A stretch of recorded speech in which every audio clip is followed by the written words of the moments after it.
All right. Good afternoon, everyone, and welcome to today's webinar, our information session.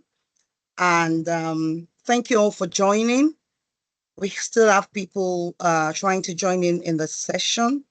Um, so we're just going to, just before we start off fully, we'll just wait for people to join in as we start the presentation. We're just going to start with a couple of videos, and we can take it up from there. While we carry on with the presentation, please feel free to drop in your questions, to type your questions in the chat box. We will answer all your questions at the end of the presentation. We're pretty sure that the presentation will cover most of the questions you would like to ask today.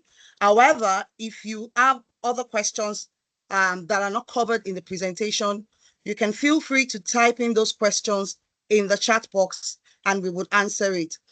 Just one thing we would like to tell you as we start this session is that we will not be able to take personalized application follow-up questions during this session. I know a lot of you might have one or two issues around your admissions, maybe your conditions and stuff. You'd rather send those inquiries to us via email because we won't be able to treat those personal application queries in this session. But if you have any other question around everything general, affecting your admission journey, please feel free to drop your questions in the chat box. And please, if you can't hear, if you feel there's no sound in any of the videos we're going to play, please let us know as well. Thank you. And once again, we welcome you to this session.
Okay. Um, I just also wanted to add, I'm sorry, I should have mentioned this immediately. We are joined by other colleagues in the university. Today we have Mr. Albert Quintin. He's a regional manager for Africa. He's here today on this session. We also have a colleague from the international office, Miss Nina Rockhaka, and she'll be joined. She's part of the session today, and she would also be answering your questions. We're supposed to have one more colleague, Mr. Mark, but I don't think he'll be able to join us today. So just so you know, the other colleagues in this session today, we're just trying to introduce you to them. So please, you'll find them answering your questions in the chat box as well. And if you still feel like you need further clarification, drop more questions. Okay. Thank you.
Um, I think the sound of the video is not audible enough.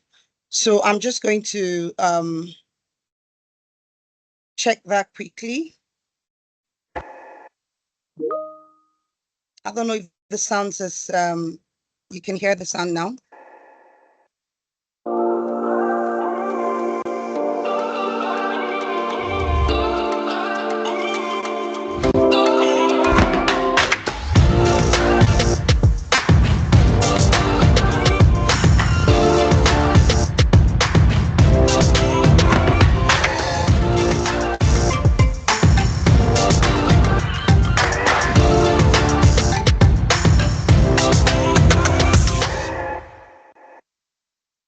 Okay, so it's 7 minutes into our start time. I believe others will join us as we continue.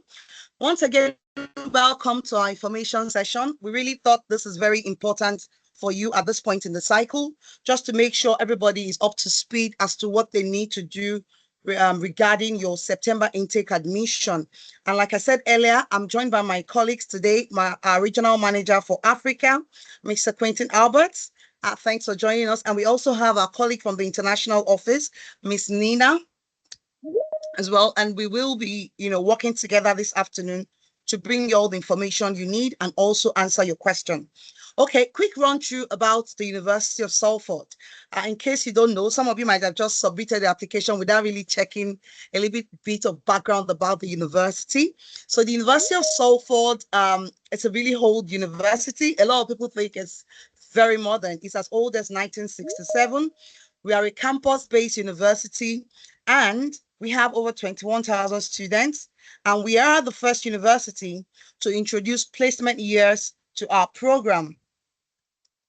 Okay, moving on.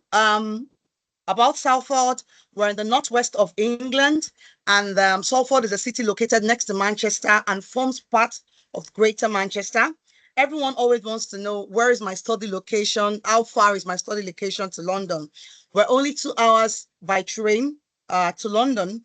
And of course, we have direct links throughout the UK. That's one of the main reasons people choose to study in the UK. Ease of access to everywhere in the world, basically.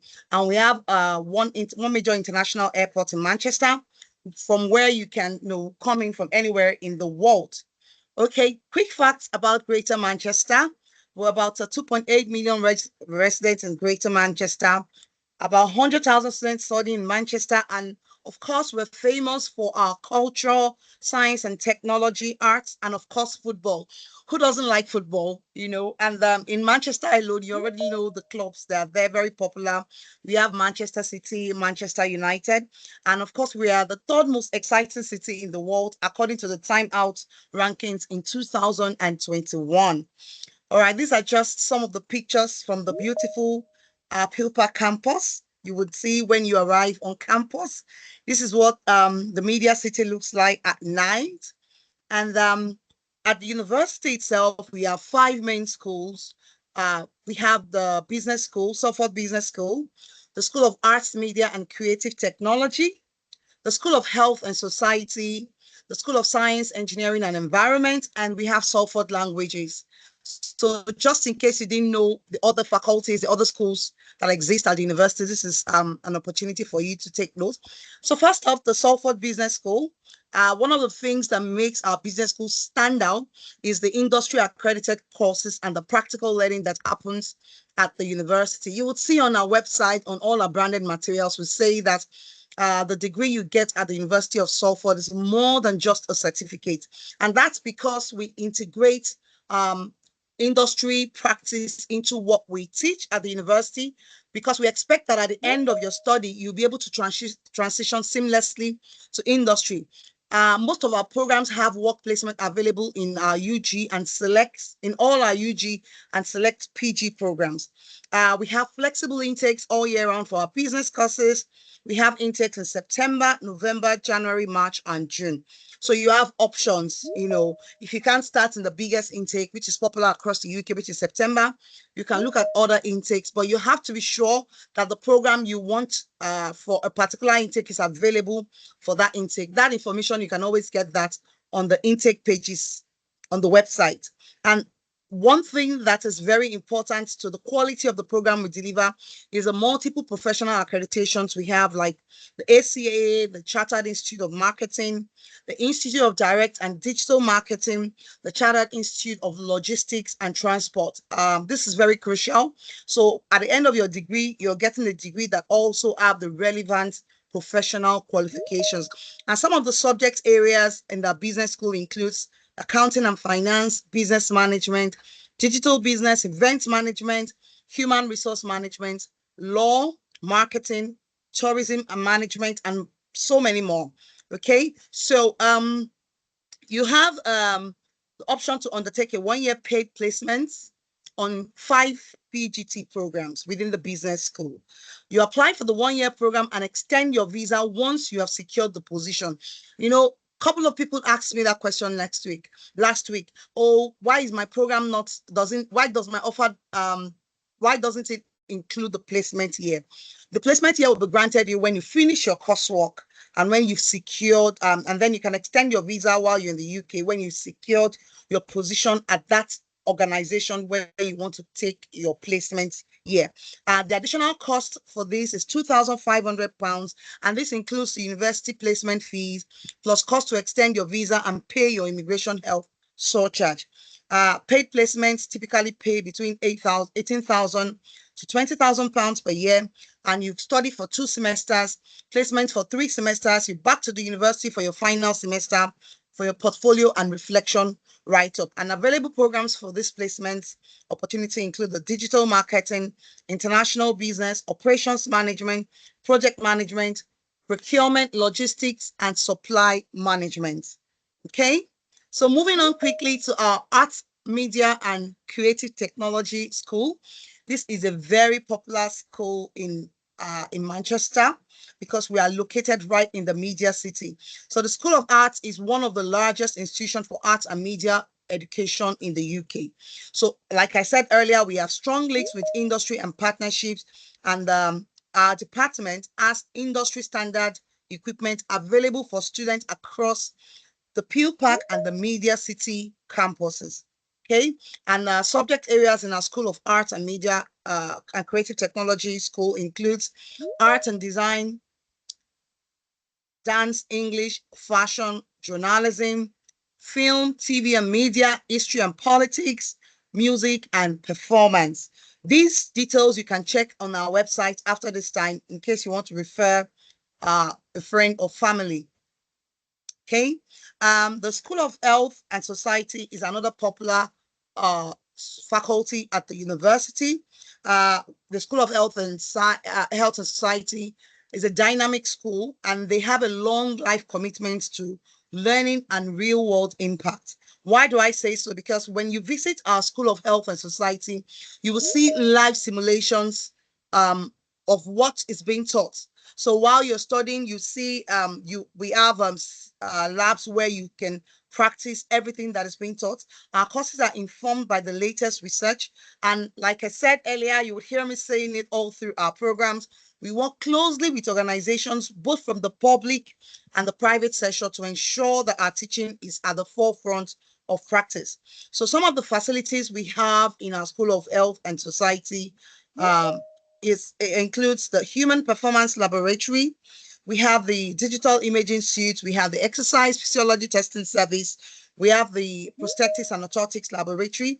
And the subject area covered by our School of Health and Society include nursing, physiotherapy, psychology, sport rehabilitation, criminology, sociology, social work, counseling, and psychotherapy. And then on to our School of Science, Engineering and Environment. We call it C for short. We have over 200 dedicated academic, technical, and administrative staff.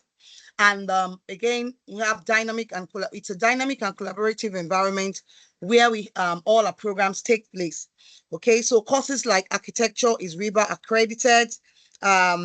We have accreditations like RIBA, ARB, RICS, and the the Joint Audio Media Education Support. Some of the courses in our School of Science, Engineering and Environment include aeronautical engineering, civil and structural engineering, electronic engineering, mechanical engineering. We also have the computer science, mathematics, architecture, quantity surveying, and acoustics. You can check more details about this course on our website and other facilities available in each of these departments. And we have the Salford languages. This might not be very relevant to our Nigerian applicants because we have a very good English and proficiency background. So, but we also have the Salford Languages School. That's where the professional English courses and the international foundation year takes place. I'll move on quickly from that. Questions everybody always wants to ask: how do I get my CAS? I mean, if you want to rank the kind of questions that's been asked by our applicants currently, is about the CAS. And this is a very important topic because we have upcoming deadlines, and it's very important that you meet this deadline. And what makes it more important is that you're not just going to wait for this deadline. There are things that you need to do before you get the CAS, and those things are time bound. Some of these things are not within your control, and that's why we need you to get onto it now as soon as possible. I'm going to play this video from the university and we continue. Please let me know if the sound doesn't work again, okay?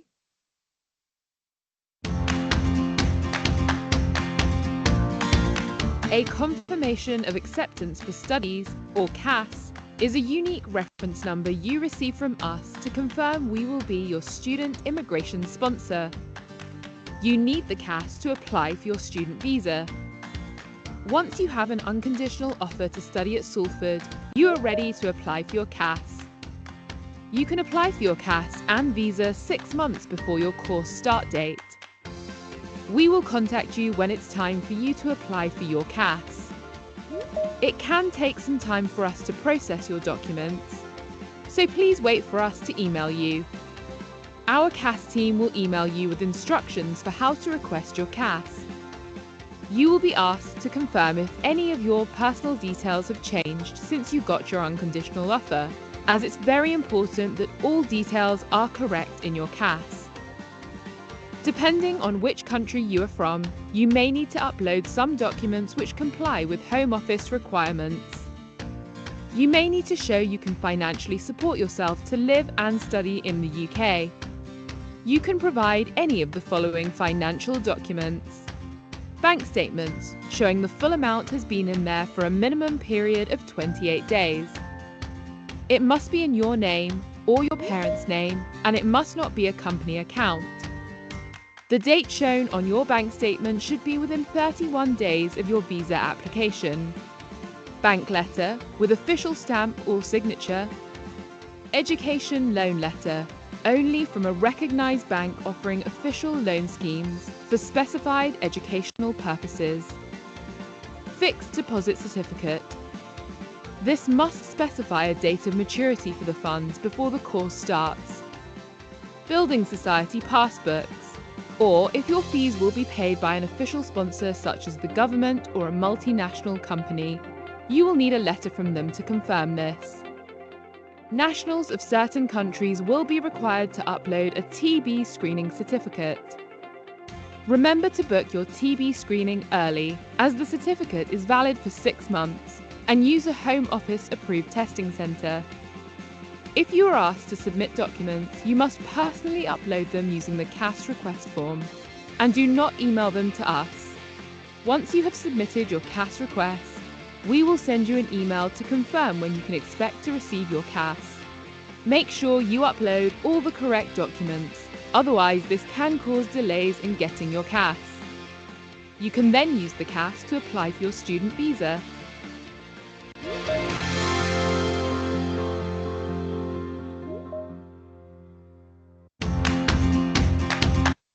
Okay, I hope that video played okay. I'm sure you already got some tips from that video.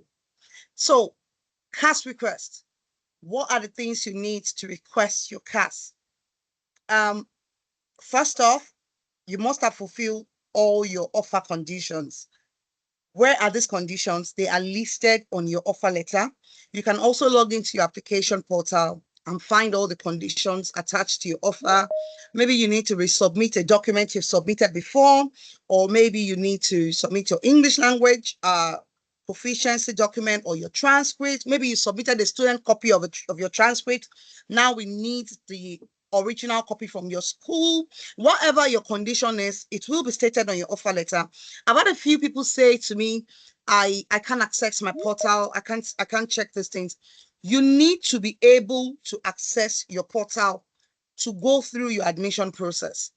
If for any reason you can't access your application portal, please get in touch with us so that we can offer you support, because you need to see things happening on your portal for yourself. Okay, so to request your CAS, the first thing you need to do is to fulfill your offer conditions. Next off, pay your tuition deposit of £5,500. That's the minimum amount of fees you can pay. Someone asked me this week, can I pay £4,000 and then I pay 1 month later? No. The minimum initial deposit you should pay is £5,500. And next, you complete your TB test. This TB test is not something you can do anywhere. We'll share slides with you shortly. And lastly, you complete your proof of funds. That's the financial evidence for your student visa application. So how do you pay your fees? The university only accepts payment by debit or credit card online from anywhere. As you would know, most of our debit cards in Nigeria would not work for this purpose. I think the only one that can work at the moment will be your USD card from your banks. And you also need to double check with your bank to be sure that your USD card is enabled for international transactions. At least I've had a couple of people told me they made payments with their USD card. I think you need to contact finance to get the link for you to be able to use your card online. The other option will be to do a bank transfer, to complete a bank transfer using Flywire. And you would find this information at the link just below. Please note, we do not accept cash and we no longer accept UK bank transfers. So you only have two options. Either you're paying with your debit or credit card online. In Nigeria, most of our Naira card will not work. However, your USD card can work perfectly. However, please check with your bank, because some banks still put some liens on people's USD card. But for most of the time, your USD card should work fine. That same USD card will be useful when you're paying for your visa fees as well. Okay? Or you pay through the Flywire link. You'll find all the information on our website. Let me just say this very quickly. Everything we are sharing with you in this session, you will find on the website. Because sometimes people ask questions and I'm like, oh, this information is already on the website.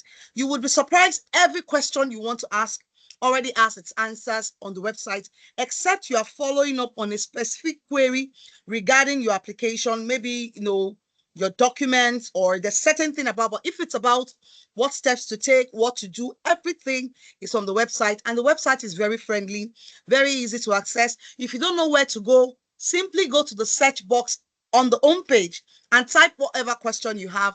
And I'm sure when the search list comes up, you will find an option that answers your question perfectly. Okay.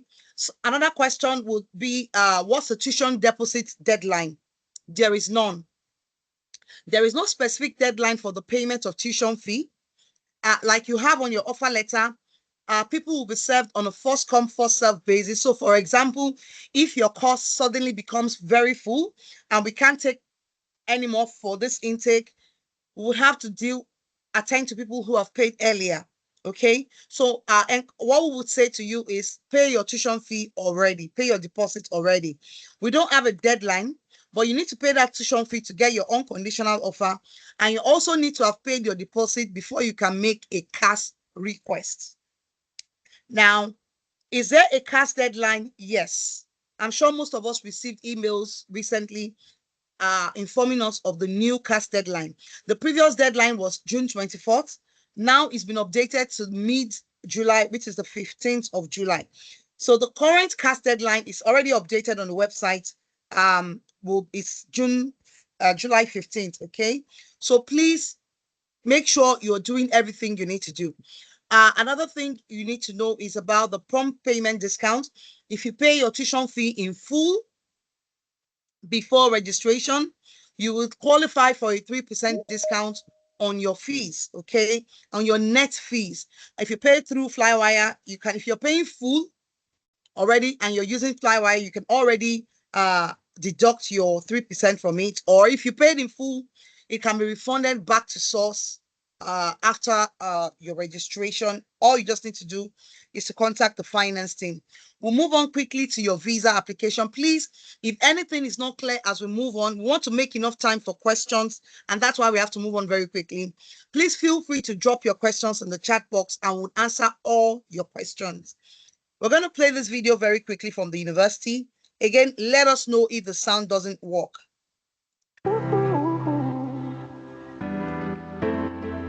To study in the UK, most international students need a student visa, including students from the EU if they have not applied to the EU settlement scheme by 30th of June 2021. This video will explain how you can apply for your student visa from overseas once you have received your CAS. To get your visa, you'll need to pay a fee, including an application fee and immigration health surcharge to get access to the UK's National Health Service. You'll also need your CAS, current passport, which should be valid and include a blank page for your entry clearance visa to be printed on, financial documents, if required, TB screening certificate, if required, and your ATAS certificate, if required for your course, your academic qualifications and English language certificates. Once you have an unconditional offer and have received your CAS, you're ready to apply for your visa. You can apply up to 6 months before your course start date. For example, if your course starts in September, you can apply from March. Allow plenty of time, as it can take up to 3 weeks to get your visa from outside of the UK, or sometimes even longer in busy periods like August and September. You can check if your visa application centre offers faster services too. You must apply online for your student visa, and you may be required to go to your local visa application centre to provide biometric information. Complete the form carefully, taking care to check anything you don't understand. Remember to include the details of any dependents who will move to the UK with you. After you submit your application, you may be required to attend a visa interview. It is essential that you prepare for your visa interview, or you might not get a visa. During the interview, you may be asked questions such as, why do you want to study at the University of Salford? What do you know about the location of the university and the city of Salford? Why do you want to study in the UK? Why do you want to study your course? You should have a look on our website or attend events for more information about your course, as the Home Office will want to know that you have a genuine interest in the course. If you are using an agent, they will be able to help you, or speak to our team if you need any more advice. Good luck, and we can't wait to give you a warm welcome to the University of Salford soon. Okay, I hope that video worked well for you. I hope you were able to get some info from that. Okay, so how do I get my student visa? We're sharing this information with you in advance, just to make sure you have all the information you need. What do I need to apply for my student visa? First off, you need your CAS, and that's what we've been talking about. You already know what you need to do to request your CAS. That's what the UKVI would need. That's your unique reference number, which you will receive from the university. Next off, you need an ATAS certificate. Now, this is not for everybody. If you were asked to supply an ATAS certificate, it should be stated on your CAS. This ATAS certificate is only meant for certain courses. So please don't fret about it. Don't get anxious. ATAS is not for everyone. It's usually for some engineering programs. So by the time you get your CAS, in fact, from your offer letter, you will be able to tell if you need to apply for an ATAS. Please note that it takes 1 month, minimum of 30 days, for you to get an ATAS certificate. So please, If you are on courses, maybe from the School of Engineering, and no, just go back and check your offer letter, so that if you need an ATA certificate, you have to start that application. Sometimes when we get to the peak period, it can get longer than 30 days. I can assure you that, okay? I still got a call last week, someone saying it's almost a month and he's not heard anything. So please go back and check your offer letter. If you need an ATA certificate, it will be there. We'll probably share information about, if you need more details about ATAS, you can let us know, or drop your question in the chat box, and we'll be able to put the link to the ATAS website for you, and you can feed yourself with more information. Another thing you will need is your proof of English. Again, if this is stated in your CAS, then you will need to provide that document. You will need proof of your academic certificate and transcript. Again, the particular ones you need to include your visa application will be stated in your CAS. I don't want to assume that everybody applying from Nigeria studied in Nigeria. So if your documents are written in other languages than English or Welsh, please ensure you provide an original certified translation for each of these documents in English as part of your application. This document must also meet specific requirements. I know this is not going to be for everyone, okay? Also, you need your passport. I wonder why some people would use a passport that only has exactly 6 months left. I know UKVI said, okay, your passport can still be valid for 6 months, but you don't want to go through the stress of going to the UK and then within a short time you're looking to renew your passport when you should be focusing on your studies. Anyway, your passport should be at least valid for at least 6 months at a time you're applying for your visa, and it should have at least a blank page for your visa, for your vignettes, okay? You also need to do the TB test screening. You will need an evidence of a TB test at a UK approved clinic. You can check the link below. I'm sure a lot of us have already done our TB test. If you've not done your TB test, this is something outside your control because you have to book for it. And you never know when it will get so busy and dates will become scarce. So you want to attend to this as soon as possible. You also need your financial evidence, which is your proof of funds, to show your ability to pay your tuition fees and support yourself in the UK. For example, your bank statement. Okay, let's talk about the TB test centers in Nigeria. Someone told me, oh, can I just do my TB test anywhere available? I'm not in Abuja, I'm not in Lagos. The answer is no. The UKVI only has approved centers in 2 states in Nigeria, two centers, or no, states, Lagos State and the Federal Capital City, that's Abuja. So in Abuja, we have just 1 center, the IOM. If you check the link, you will find the details, the address, the phone numbers, and everything you need to contact them. And in Lagos, you have 4 centers. You have the IOM Center, you have Q Life Family Clinic, you have St. Nicholas Hospital, you have the consultants practice. So you can visit any of these 4 centers. I'd just like to, for the sake of some people that have asked me recently about their TB tests that have expired.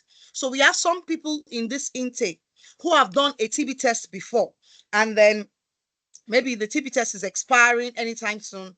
They went back to IOM, and IOM is saying that they can't do another test for them until that certificate is expired. Well, that's true. If you've been assessed at one center, especially IOM in particular, they will ask you to wait for that TB test to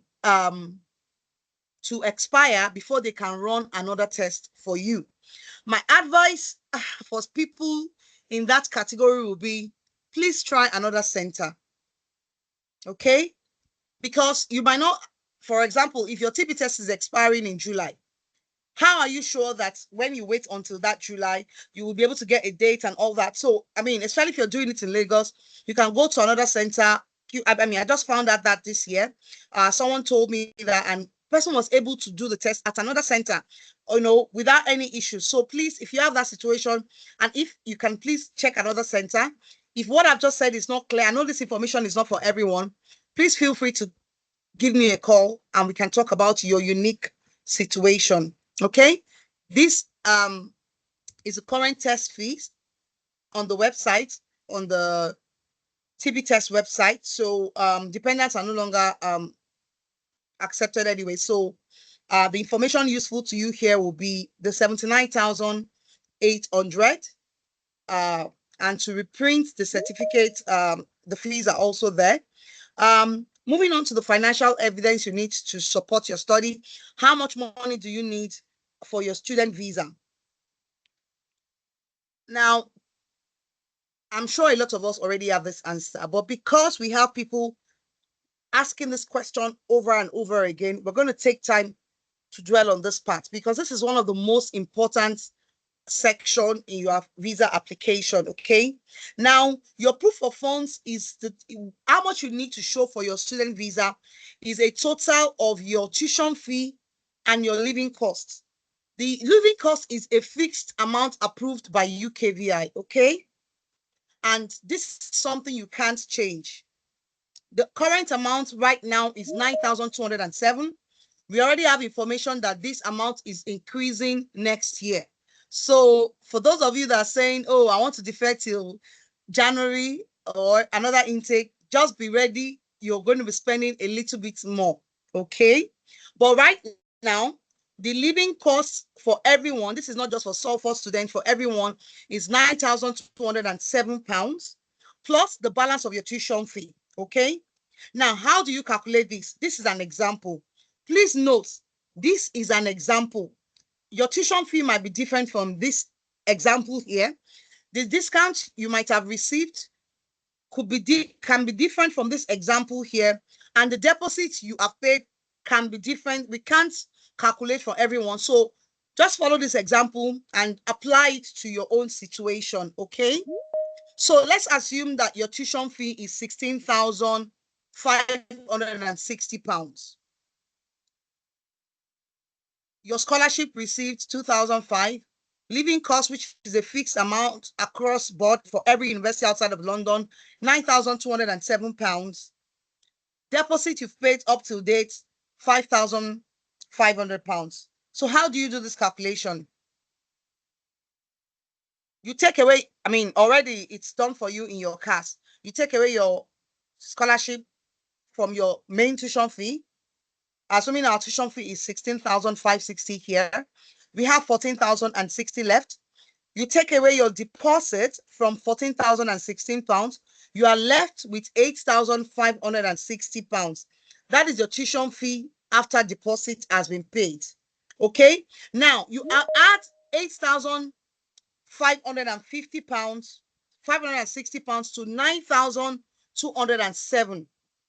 That amount gives you a total of the pounds balance you need to show. So for example, if we add 8,560 plus 9,207, it gives us a total of 17,767 pounds. Now, this is the amount UKVI is looking for in your bank statement. This is an example. This is not the same for everyone. We're just using these figures as an example, okay? So someone doesn't quote us wrongly here. Now, we have added 9,207 pounds to 8,560 pounds, and that gives us a total of 17,767 pounds. That is the amount UKVI is looking for, either in the Naira account you want to present, the dollar account you want to present, or whatever. By the way, you can show your proof of funds in any currency. You can show it in a Naira account, you can show it in a pounds account, in a euros account, as long as the amount you are showing towards your visa application meets the 28-day requirements. Okay? Please note, you can show your proof of funds in any currency. In fact, you can add at least 2-3 bank statements. Each of those bank statements must meet the 28 days requirement. So for example, you are supposed to show, let's say 50 million, for example, and you have 20 million in one Naira account, 20 million Naira account, 10 million Naira account. All these balances must all individually meet the 28-day requirements for you to be able to combine those bank statements. And if those bank statements are in different currency, you have to do your own table to make sure it is very clear. Okay? Somebody is asking the question, what are the requirements to apply for POF? You don't apply for POF. You organize your own proof of funds, which means you need to put the required amount in your bank statements. What kind of bank statement can you use? You can use your personal bank statements or your parents' bank statement. You can't use any other family member's bank statement. Some people got it wrong in the email I sent previously saying that, oh, I can't use my parent. You can use your parents' bank statement, but you can't use any other family member. Someone has asked me last week, can my uncle adopt me and become my guardian? And I'm wondering why. That doesn't exist before now. Okay, so please, the options you have will be your personal account or your parents' personal account. If you're using your parents' personal account, please ensure they send you a copy of that account so you can be sure that it's not a bank, a company account.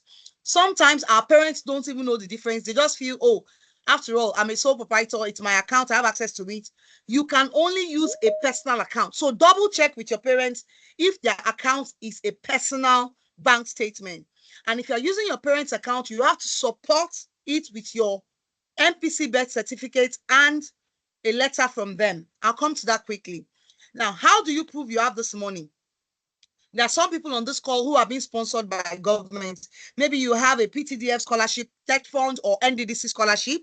So a letter from your sponsored body will be fine. You send that through to us. If we approve of it, we will give you your cash. So whether you get a loan from government or from a government company, yes. An official financial sponsorship from government, yes, that's checked. Or if you are a self-funded student, your own personal money, that's again in your personal bank statement or your parents' money, they must provide a letter confirming that they agree to you using it. And you must also provide your birth certificate. The birth certificate that is allowed, that is approved, is the MPC birth certificate. Again, go back and check your birth certificate. Some people have hospital certificates. Some people have church birth certificate. Ensure your birth certificate is the MPC certificate. MPC means National Population Census. Okay, you cannot use overdraft, you cannot use cryptocurrency, you can't use your stock and shares, you can't use your pension account, you can't use bank statements that are not regulated by financial regulatory body in the country. I can't emphasize that enough. There are some, you have to check that your bank is regulated by the financial regulatory body in the country. And you can't use bank accounts that do not use electronic record keeping. Please. You cannot use your wife's account. Anything that we have not said in this slide, you can't make use of it, okay? Someone is saying, can we combine my parents' account and my own account? Potentially, yes, but please get in touch so we can discuss your unique case. When it comes to visa application, we don't have general answers to everybody because everybody's situation is different. And we don't want you to quote some of the things we're saying here wrongly. If your own situation doesn't fall in line with everything we're saying, endeavor to get in touch so that we can provide unique clarification for your situation, okay? All the information on this current slide, I've just said before, money can be in any form of personal account. If it's you are using your own money, it must be an account you have access to, that you have control over. If you are using your parents' money, it must be an account you control. On the UKVR website, it says you can use your partner's account, but now that dependent visas has been cancelled, you can't use your partner's account because your partner is not even applying with you, okay? And the account must allow you immediate access, okay? And you must have had enough money for 28 days in a row. The 28 days is calculated by you counting back from your closing balance date on your bank statement. And someone said to me, oh, must I print the bank statement to be 28 days exactly? You don't have to. That's why we advise you to even leave the money for more than 28 days. And this is what I will advise when people share their bank statements with me. I would say after your 28 days, on the 29th day, you can do a deposit transaction of any amount. It doesn't matter how much on the account. And the next day after that deposit, print out your bank statement. Why? Because if you print out the bank statement on the same day as your deposit day, that transaction on the 29th day will not show. Why are we advising this? So that when you count backwards from your closing balance date, the money will have remained there for more than 28 days and there won't be any issues. Okay. If you have any question, please get in touch. Also, I won't take away the fact that you can use fixed deposit accounts. However, the reason sometimes we discourage this is because there are too many stories around fixed deposit accounts. Different banks present fixed deposit accounts in different ways. There are some fixed deposit accounts that are very confusing, the way the bank presents the statement. So if you want to use a fixed deposit account, can you please ensure you get in touch so that we can look at this together and give you a bespoke advice, what to do and what to look out for in your bank and your certificate of deposits. And of course, your bank statements that you'll be submitting eventually must not be old. I always advise print your bank statement within the week you have completed your visa application. Okay. Of course, you must have your name, the name of your bank, how much is in the account. You've checked with Rwanda. And then one problem people usually have, UKVI sometimes verify your bank statement with your bank. So sometimes they send emails to the bank, and unfortunately, some banks don't respond, and it leads to a visa refusal. I can't say everybody's bank statement gets verified or not, but just know that sometimes UKVI might contact your bank, and we've seen refusals because some banks did not respond. Okay. Determining your exchange rate. This is another crucial topic. And it's unfortunate that in Nigeria, the rates always fluctuate. Like the rates are always changing. Last week, it was 1,900 and something. This morning is about 9,000, 1,800 and, almost 19. Okay. And we have advised in the previous email sent to you to use a slightly exaggerated amount so that at the end of your 28 days and when you finally submit your visa application, your bank statement won't be borderline. What does it mean for your bank statement to be borderline? It won't be the exact rates, and then you are struggling and you can't sleep well at night because, oh, the exchange rate is going up. It means my money will no longer be enough. The problem with this is if you decide to top up your account, the amount you are topping up will not count towards your 28 days, except you want to start counting from the day you top up your account all over. And you know what that means? It's a waste of time. You can't request for your CAS and everything will be late. Also, by the time you get your CAS from the CAS team, if you are the type that have used an exchange rate that is very borderline, you might find out that by the time you're applying for a visa, the exchange rate has gone up and that bank statement has already been assessed, might just be either borderline or slightly short. That's why we say that you use an exaggerated amount. This slide you're seeing here is a snapshot from the email most of us have received last week. Okay, wait for 28 days, and then, for example, as at the 13th of June, exchange rate was 1,923. If you check it today, it's about 1,800 and something. So we have advised, for example, you can use 2,000, 2,001, or 2,200 for your peace of mind. Okay. Moving on, how much are the visa fees? The visa fees currently is £490. But because it is charged in dollars, by the time you are filling your visa form, the final amount comes up in USD. So by the time you're done filling your application, it comes up to about 622 or between 620 something to $650. These are approximate amounts. So let's say plus or minus, you need to reserve about 650 or more, even more, depending on the exchange rate at the time for your visa application. You can check that link for more information. Another thing you need to pay for during your visa application is your immigration health surcharge. How much do you pay? This depends on your program duration. I did a calculation before this meeting for a 12-month program, and this is the amount I arrive at, £1,164. In dollars, again, the payment will come up in USD when you're paying for your visa fee. That amounts to about 1,480, 1,500 and something, depending on the exchange rate at the time. After this meeting, you can decide to check how much you will pay based on your own personalized information, and the link is right there on the slide. All right, moving on quickly to accommodation. That's another popular question. We're just going to play this video. Let us know if the sound is not audible enough. The accommodation options around the Greater Manchester area are quite varied. One of the options is to stay in student halls.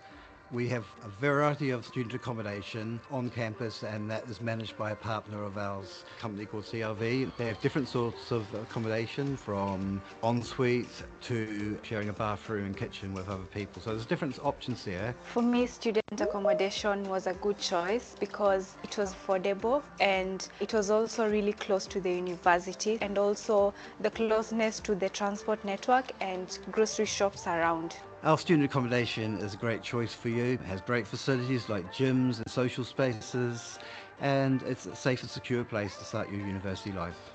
The accommodation costs were affordable as all bills were included, such as electricity, Wi-Fi. It was easy to make friends as they organized events where I got to meet fellow students that were living in the same accommodation. I would advise international students to use campus living villages, as it's the university's accommodation provider. And in the event that you do not get a spot into the university or are denied a visa, they'll be able to refund you your deposit.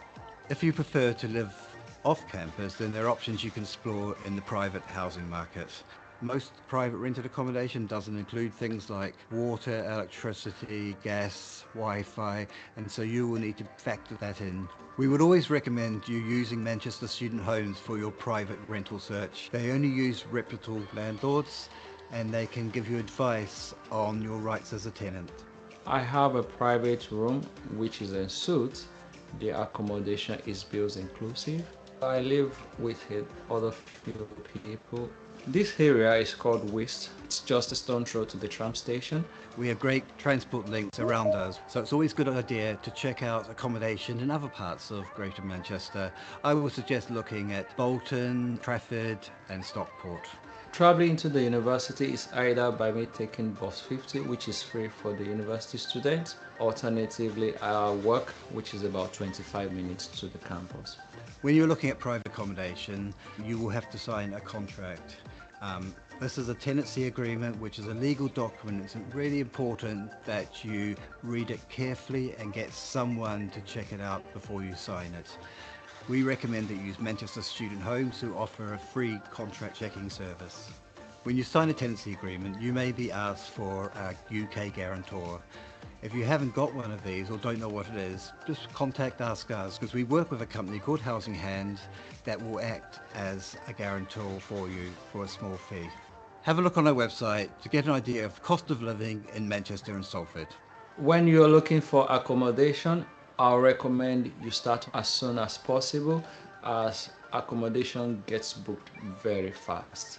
If you choose to use private accommodation, you can follow the University of Salford Students Guideline to be able to guide you through booking an accommodation safely. If you need any advice around anything to do with accommodation or anything else for that matter, contact Ask Us. They're always there to help you.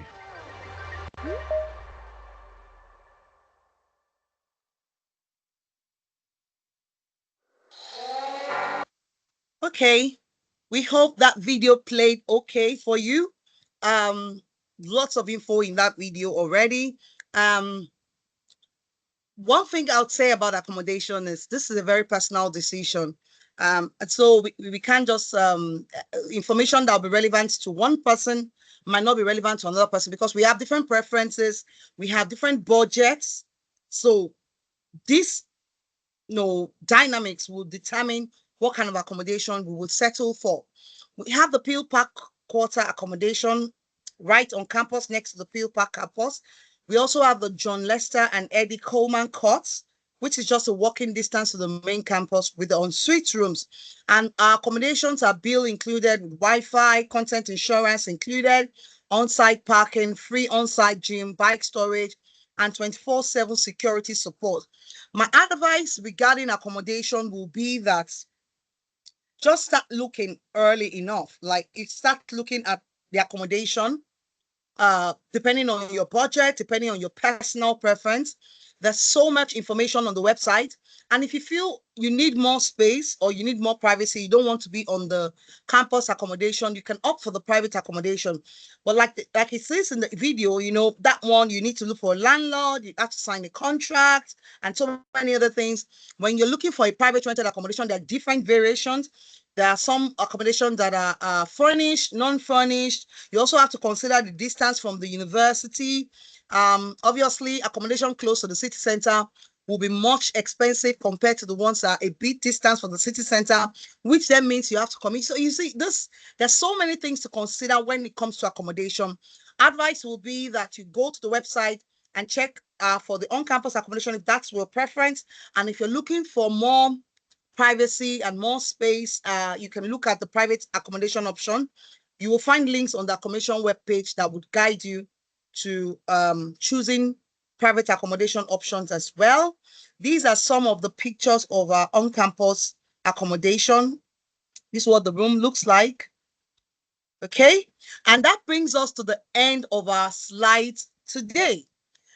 We wish we could cover more in this session, but this is how much we can cover. At least today we've been able to talk about the university. For those of you that didn't know the other schools in the university, now you know. We've talked about the CAS, tuition fee payment. We've talked about how to apply for your visa, the documents you need. We've also talked about accommodation. If there are other things you think you want us to talk about, please feel free to ask. I can see that colleagues have started answering your questions in the chat box already.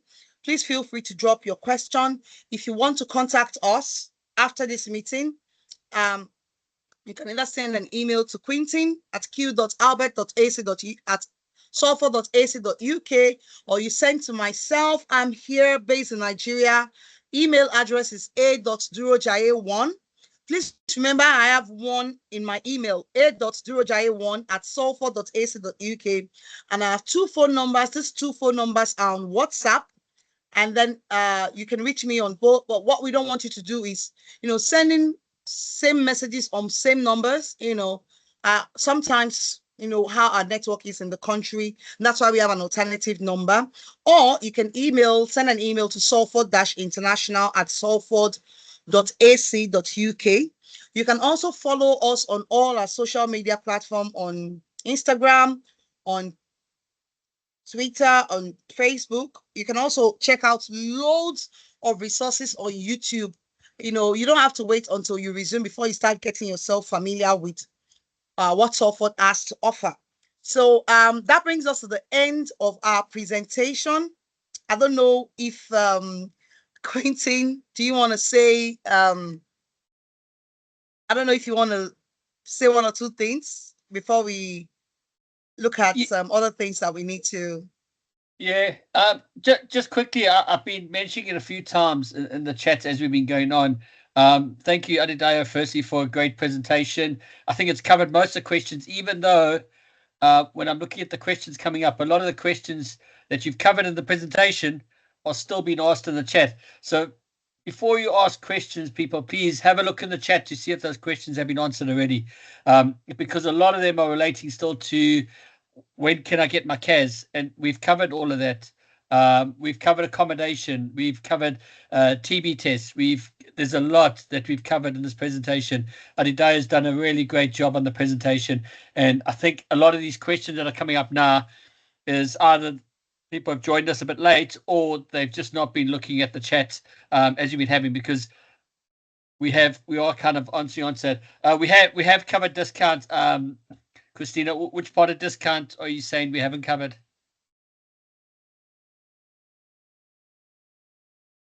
Sorry, Quintin. I didn't catch that right. Sorry, you said something about the discounts. Yeah, Christina was saying we haven't covered discount. We have. Adedayo did cover the fact that you should deduct your 3% before making payment. Alternatively, it would be refunded by the university to the account that it came from. This was covered in the presentation. Yes. So please do look at the questions that we've answered already. We're happy to answer any questions. Like Adedayo also mentioned, any individual questions where you're talking about I've done such and such and such a day and I haven't received a response yet. Those ones, please email through to us. What we're looking for now is we're looking for general questions, more general than actual individual specific questions. Those specific ones we can answer by email at a later stage. I've put I think I've done it maybe about 4 times now. I've put the CAS team's email in there as well. I'm going to put the CAS team email in there one more time. Please do take a note of it. Any extensions past the 15th, you need to ask the CAS team directly. Please do take a note of it. Again, because like I said, a lot of these questions have been answered in the chat, and we're getting asked the same questions again and again and again. I just want to say something about, I can see people asking this question about bank statements. Yes, I mean, from the time you get your CAS, I wouldn't know what date you have on it. So let me create the scenario. You submit your bank statement to the CAS team today for your CAS request, right? And let's say you get your somehow you get your CAS back on Friday. Friday's date is that's the 21st. Can you use the same bank statement? Yes, that's the very recent. But we know that some people might get their CAS and they still want to wait for about 2 weeks or more. Maybe they're trying to sort out their visa fees and stuff like that. Yes. Can you use the same bank statements? I would say yes, but preferably, I feel like you should print out your bank statement within the same week you're submitting your visa application. One thing you should know is after the CAS team assess your bank statement, please don't touch the balance in that account. In fact, don't touch that money until you get your passport back. It's very, very crucial. I've had someone told me before, once I submit my bank, once I complete my biometrics, I'm just going to pull it off. This week, someone got in touch with me who did his biometrics last week, and UKVI sent him an email to say, can you send your bank statements to us again? And I'm just like, the first question I asked this guy was, wait, I hope you still have your funds intact in your account. And he said, yes. So I said, okay, the same bank statement you submitted, print from the same beginning date you had submitted till date. So they can see that that money is still there. So please, please, please, there are no corners to this thing.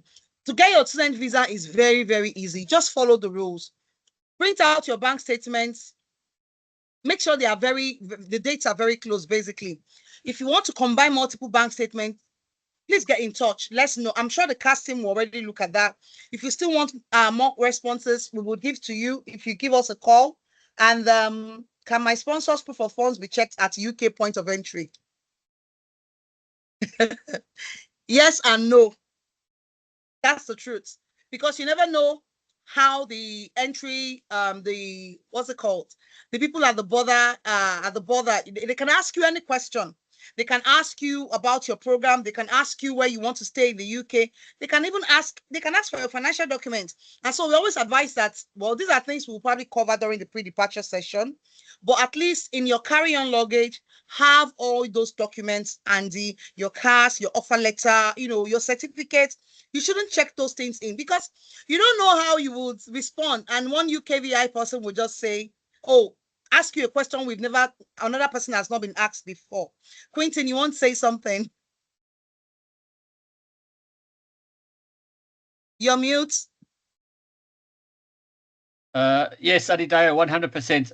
I'm originally from South Africa, and when I came to the UK as well, I was asked questions at the border as well. Even though I already had a visa, everything, I was still asked questions when I came here. Even now, as a British citizen, all these years down the line, when I come in, if I don't go through the electronic border gate, if I go to a border official, they will still ask me questions, and they're entitled to ask me those questions. Just because and this is not, I'm not saying this to make you worried, I'm just saying this to make you aware. Even though you have a visa, it is not guaranteed that you automatically have a right to enter. The border officer at the border point still has the right to refuse your entry to the UK, whether you have a visa or whether you don't have a visa. Absolutely. So always have those documents ready to show them in case they do. 9 times out of 10, they won't ask for them. But it's that 1 time out of 10 that they might just ask for it. And it's rather to be on the side of be prepared and than fall foul of them. Okay, thanks very much, Quentin. Another visa question I'm seeing here about visa interview. Now, for some years, the UKVI stopped doing credibility interviews, but recently they've started. So if you ask us, would I be interviewed? We don't know. Some people got their visa without any credibility interview. Some people only got a follow-up email to provide further documents. In fact, someone forwarded an email to me last week. I was shocked. But the list of things UKVI was asking this person of his employment in the last X number of years, his pay slips, very unusual. So you never know the kind of questions UKVI will ask you. We don't know if these interviews will be for everyone. I think it's random. So just get prepared. The moment you are mentally set to apply for your visa, you want to start gathering information. Go back to your personal statement. All those great things you wrote in your personal statement that convinced us to give you a place on the program, read through and understand. Because sometimes they're not just asking those questions to see if you have answers. They might also be testing your English language proficiency. Okay. So some people, they know these things, but when it comes to the interview, they don't express themselves confidently. They don't speak well. Okay. So tell yourself that I'm going to be interviewed and prepare for it. There's so many resources on YouTube. You can look for those good credibility interview videos, the good and the bad ones, and get yourself ready. Okay. And if you think you have a visa history that might be a problem, maybe you've had a visa refusal in the past, or you've had a ban, please get in touch so that we can discuss this thing and see what extra preparation you need to put in place before you submit your visa application. Okay. I don't know, Quentin, I don't know, is there any other thing in the chat box that has not been covered at all? No, I think we're pretty much covering most of them as they go along. No, there's no scholarship for any government sponsored students. If you're a sponsored student, this is if you're sponsored by a company or government or anything else like that, then you're not eligible for any scholarship. It's in the terms and conditions. If your parents are funding you, they are not considered sponsors. In terms of the UKVI or the university, they are not considered sponsors as such. A sponsor is a government or a organization that meets the conditions of the Home Office and the university. That would be considered a sponsor. A parent as such is not a sponsor. Okay, so I'm just looking through the chat box to see if there are any more questions before we leave. So this is we have 21 minutes more in this session. So I don't know if you still have any questions that we've not covered. Benjamin Smith is asking, so we shouldn't touch the funds after we've submitted the proof of funds to the university for CAS? Yes. In fact, I can say this 1,000 times 5 times. Once you start your proof of funds, leave the money in the account until you get your passport back. Please. Some people said, but UKVI checks the bank statements randomly. What if your bank gets, in fact, you're supposed to leave, the rule is for you to leave your funds in your account until you get your passport back. So please ensure you make provisions for that. Someone said, how many days will it take to get my cash back? All things being equal, as it is on the website, it says 1 week. Although I must say, let's manage expectations here.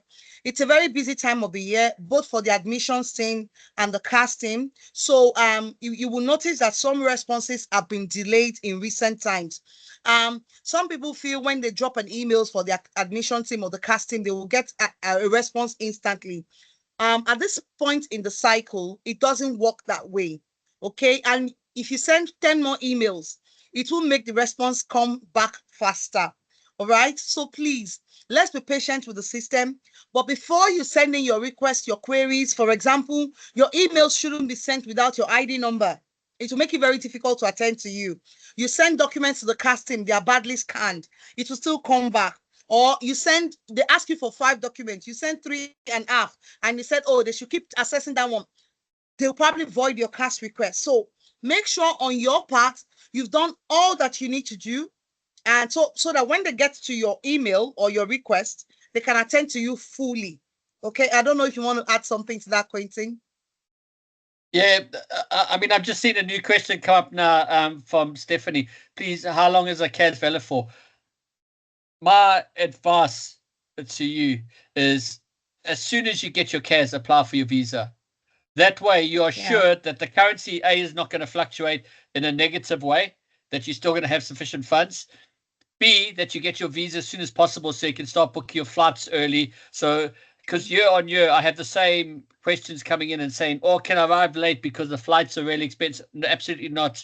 The induction date is there. You've got to arrive before the induction date. And I'm saying this now in the presentation so that everyone knows you must arrive here before the induction date. Um, Late arrivals, sometimes the schools will allow late arrivals, but this is on an individual case by case basis. I would not take that for granted. Some of the schools will not allow you to arrive late, in which case you'll have to defer your admission. So whatever costs you've outlaid on visas, etc., goes down the tubes. So please plan that in and factor it in. As soon as you get your CAS, apply for your visa. Yes, some people were arguing the other day and they were saying, yes, but a visa only takes 3 weeks to get. Yes, sometimes it does. I've known visas to take up to 3 months sometimes, especially from Nigeria. absolutely. If the Home Office have got additional questions, etc., etc., etc. Don't automatically take it for granted. Always be one step ahead, plan ahead, get your visas approved and apply. Okay. Someone said my agent said I should keep running the account. It's a good advice, to be honest. Just keep the account active. But please, whatever transactions you're carrying out on that account must not affect the minimum balance.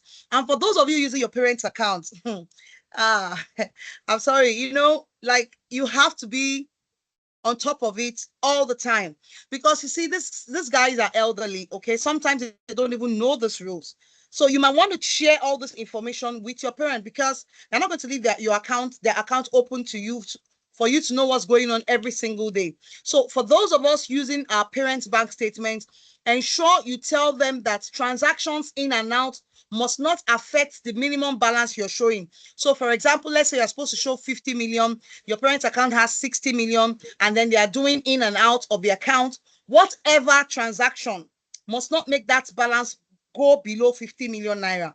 And if your agent says keep transacting on your account, it's good. But I mean, you can withdraw if you have more excess of the amount you actually need, but please make sure it doesn't affect the minimum balance. Someone also asked the question. I saw a question again. Flywire is expensive. Well, there are some regulations changing in the UK, and a lot of universities will be moving away from receiving bank transfer, and Salford is not left behind in joining this new regulation. And that's why we now have our payment options limited to two. You're either paying through your card or you're paying through Flywire. Because we've heard so many sad stories about using third parties. Some people will say, oh, my uncle in the UK helped me to pay my account.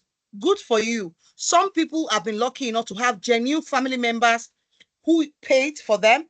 Some people have so-called family members who paid for them using fraudulent cards, fraudulent credit cards, and sometimes it bounces back. Okay, so if the money has been deducted from the fraudulent card and then the person reports, the money has to be paid back to source. And then you've paid money to someone, your payment did not go through eventually.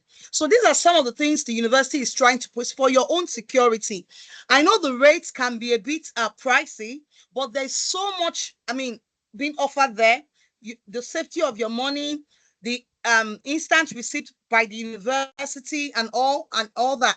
We had a story last year of someone who gave a naira amount, a huge sum of naira worth about £6,000 to so-called family friend in the UK and asked to pay that deposit, and I think the person made a partial payment and went away with the rest.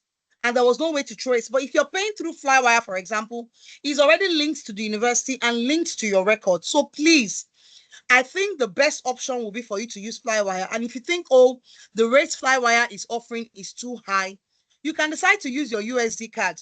Get the funds. You can get dollars into your USD card at your own favorable rate, and then use your card to make the payments. Okay, So please just bear with us for now. Those are the options available to pay except bank transfers. So it's either you pay through Flywire. Oh, someone said card is even more expensive. Of course, before you are able to buy 5,500 pounds in dollars, for example, into your card, you will have spent a lot of money. So either way, it's not cheap, to be honest. And this is why we advise that you plan for these things as soon as possible. And for those people saying, I want to defer till January, yes, you can defer to the next intake. That can be done on your application portal. But can I tell you something? It may not be easier. Why am I saying that? And this is not all sounding not nice. I think in January, maybe January or February, UKVI has already said the living cost is increasing. So please, if you know you can pull your weight this year and, start this September, please do that as soon as possible. Do that as soon as possible, because you don't know what next year will hold. The same thing happened to people who didn't travel with their dependents in September, and then January, they could no longer travel. These rules are changing every day. I think you should make it while the sun shines. Anything you can do it now. But if we have GBP card, isn't it the same amount? Of course, if you have a GBP card, it will be the same amount, and there will be some charges. Just like you're booking your air ticket, for example, if you're paying for example, for Airpeace air tickets, so to say, the exact flight fees will be there, and the amounts, whether Rave or Flutterwave, will be charging. So for using that platform, there will be some charges you have to pay. So if you're using a GBP card, better for you. If you are using a USD card, there will be some conversion. If you are paying with Naira, obviously there will be some conversion based on the current prevailing exchange rate. Can a family member pay from the UK? Yes, a family member can pay from their account from the UK. Send them the link. As long as they have your ID, whatever transactions you are carrying on, ensure your student ID, your details are linked to the transaction.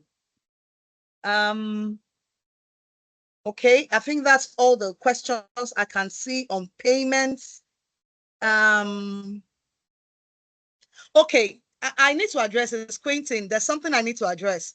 Just before the webinar this morning, I had at least 6 people call me to say they are worried because when they got the email last week, they already thought they couldn't continue since the deadline was the 24th of June previously. And now that we've extended till the 15th of July, they're willing to put in their proof of funds. But they couldn't do that over the weekend, and they couldn't do that Monday and Tuesday, which were public holidays in Nigeria. We understand this, okay? The deadline is the 15th of June.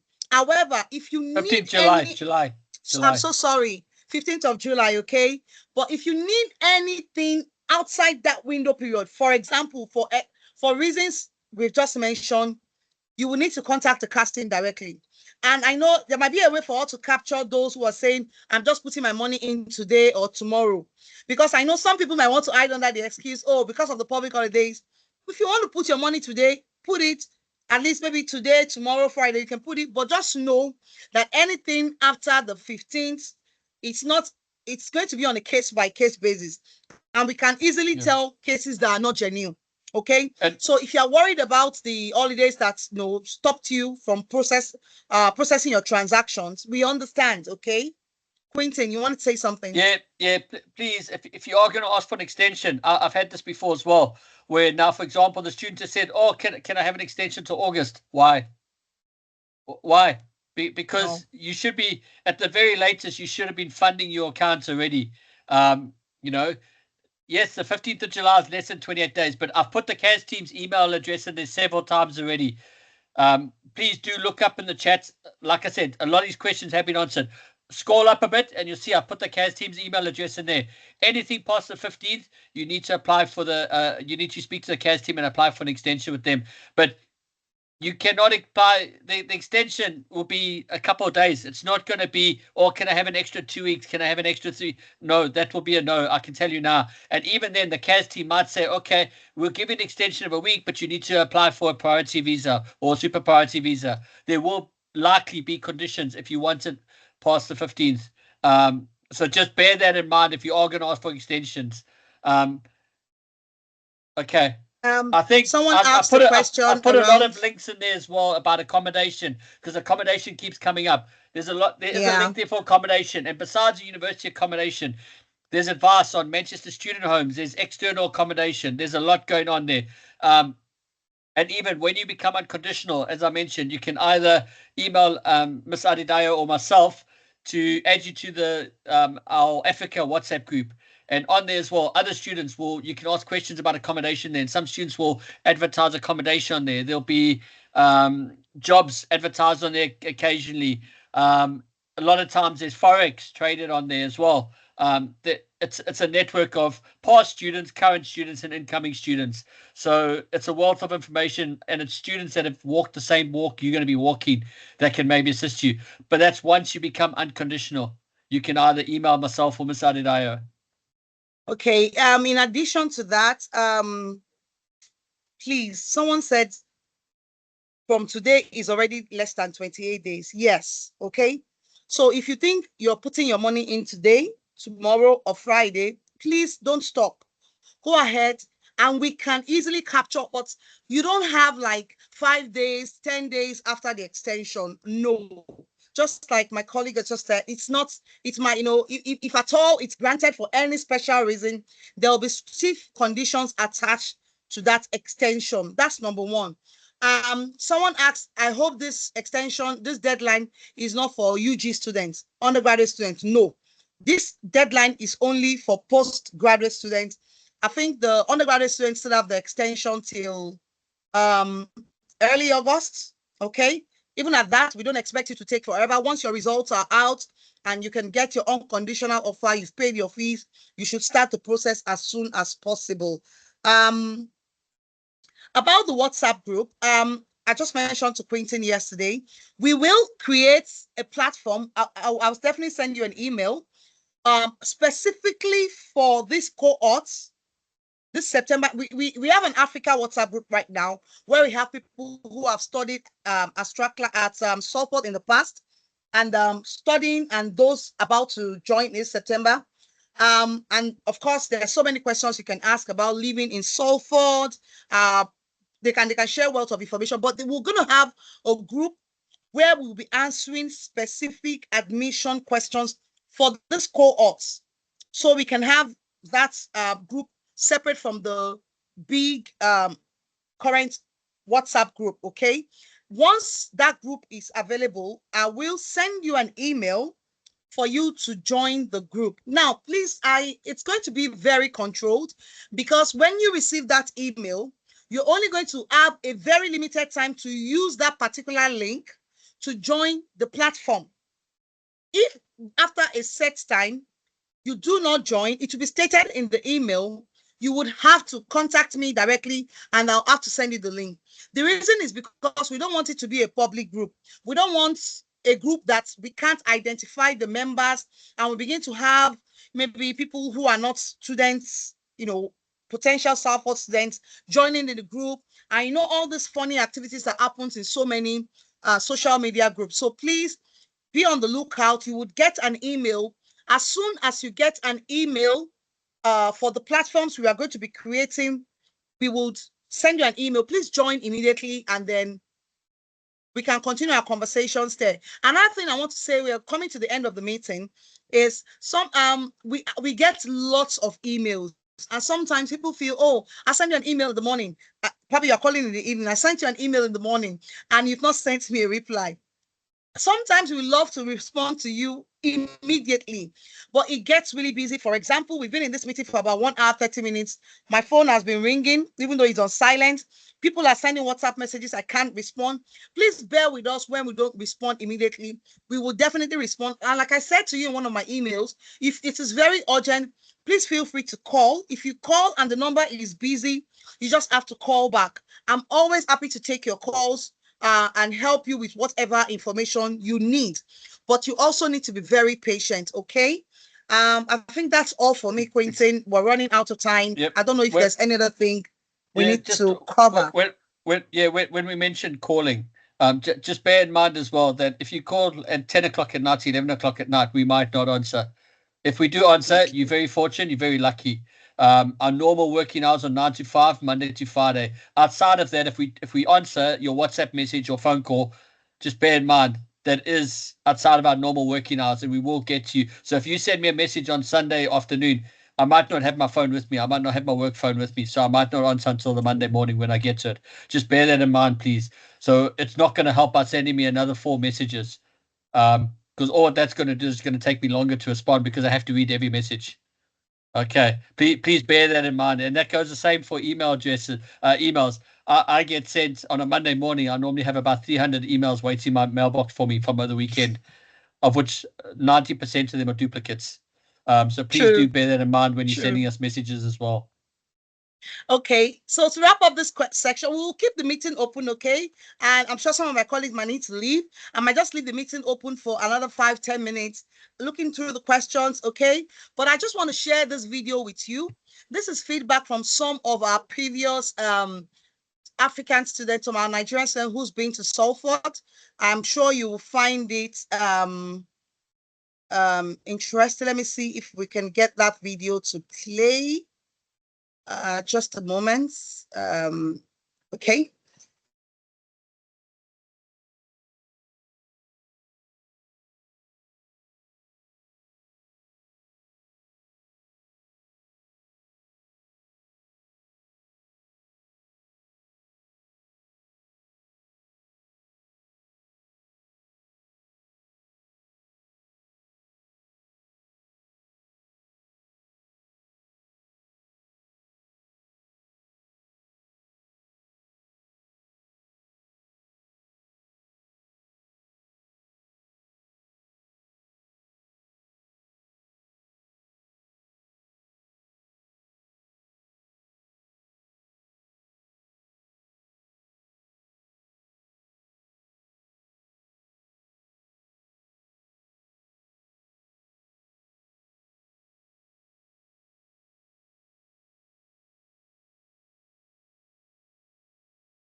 Okay. Okay. So thank you very much, everyone, for joining us today. Thank you, Quentin. Thank you, Nina. Nina, can we see your face? I don't know if she's still she's there somewhere. She's been answering all the questions. Thank you so much, Nina. I don't know if you want to say something to people here today. Let's hear you. Hi, thanks for joining, everyone. Looking forward to meeting you maybe later this year. Great. Quentin, you want to leave final words for everyone? No, I've just put myself and Adidayo's email addresses in there. If you've got any follow-up questions, please do get in contact with us. But like I said, please do go through the chat first, because majority of the questions have been covered and have been answered already, specifically with regards to CAS, visas, etc. like that. Just on a final thing, if you've applied directly, I've had 2 questions already about if you've applied directly, you can't be tagged to an agent after the fact. So unfortunately, if you do go via an agent, then that's between you and that agency. We wouldn't get involved in that at all. And on that note, thank you very much. Thank you, Adidayo, for a great presentation as well. Thank you. That's my pleasure. Thank you, everyone. So again, about the WhatsApp group or Telegram, whichever one, you would get an email to that effect, and we'll keep the conversation going on this platform. Thank you and enjoy your afternoon. Bye-bye. Thank you. Bye.